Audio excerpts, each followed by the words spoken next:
Oi, pessoal, tudo bem? Olha só, hoje é a 7ª semana, tá? Então, daquela divisão que eu combinei com vocês do livro.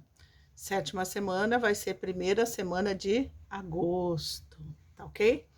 E nós vamos falar sobre absolutismo, da página 366 até a 370. Não tem tarefinha nesse pedaço aqui, tá? Nessa aula de hoje só tem teoria, ou seja, informações. Nós vamos falar sobre absolutismo, tá ok?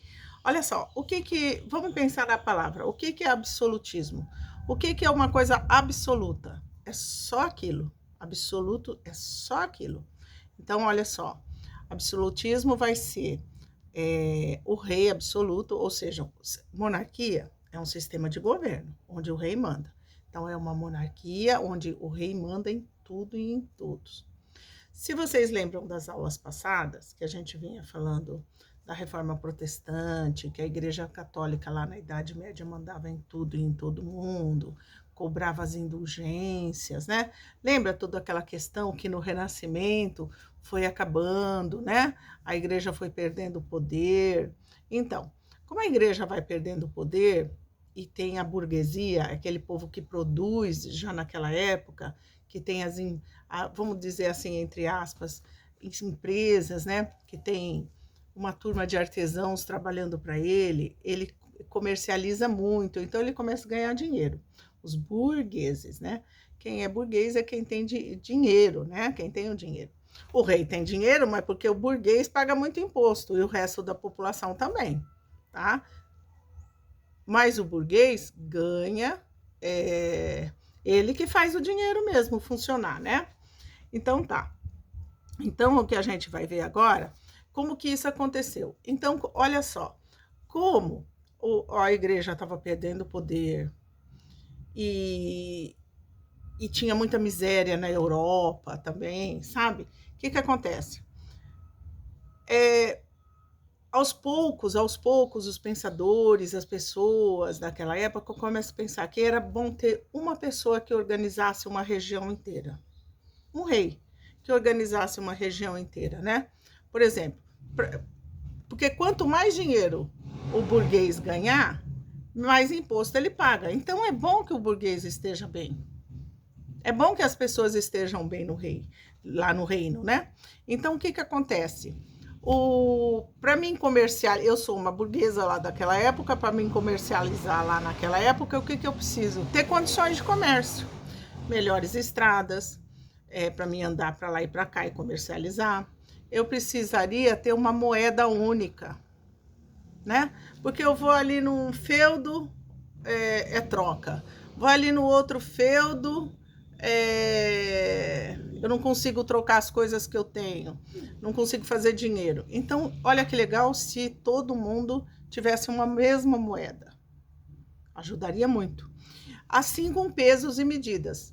Então, por exemplo, 1 quilo, valer 1 quilo, valer 1 quilo, seria igual para todo mundo. Porque não era assim, um vendia por saca, outro vendia por peça, outro por não sei o quê. Não, tudo por quilo, por metro, né? Então, essa unificação de pesos, medidas e moeda foi muito importante para unificar uma região. Claro que os senhores feudais lá dos castelos não gostavam muito disso, mas não teve jeito, aos poucos a coisa foi mudando e as coisas se organizando e foi acontecendo assim, certo? Então, todos no fim foram... não foi de um dia para a noite que isso acontece, foram séculos, né? 5, 6 séculos que isso vem andando, e o rei, toma o poder de uma região e ele se torna soberano e manda em toda aquela região, com a sua moeda, com seus pesos e medidas, e com seus impostos, e suas estradas, certo? E aí, o que acontece? Para a igreja, não estava muito bom, né? Porque ela tinha sofrido a reforma protestante, o pessoal estava se tornando protestante, não queria mais ser católico, porque não queria pagar imposto para a igreja. Nessa época também tinha as cruzadas, né? Os senhores feudais estavam na miséria também, se perdeu muito dinheiro nas cruzadas. O que eram as cruzadas?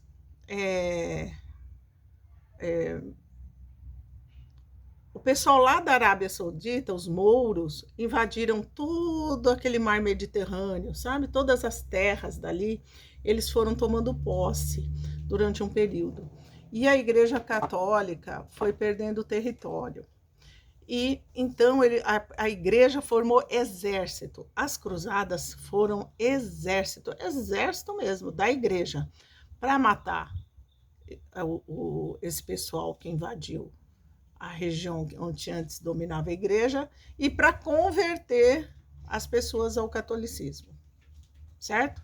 Então, num exército, vocês têm que pensar assim: olha só, quando eu tenho um exército, eu gasto muito dinheiro, porque eu tenho que manter o exército, eu tenho que manter um monte de homens, eu tenho que ter armas, eu tenho que ter roupa, eu tenho que suprir esses homens. E esses homens, olha só, eles não estão lá trabalhando na lavoura, eles não estão produzindo.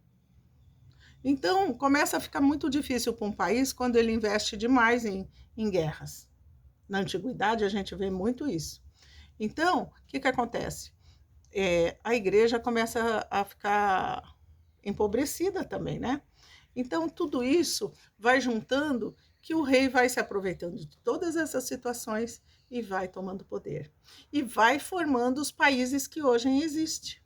Então, foi tomando um feudo, outro feudo, senhores feudais, foi formando a França, a Espanha, Portugal, esses países que hoje estão aí. Então, foi a formação dos estados modernos. Foi isso aí. Foi os reinos foram se organizando e formando os primeiros países da Europa, com delimitações, tudo certinho, certo? Entenderam? Então, qualquer coisa estou à disposição. Beijo.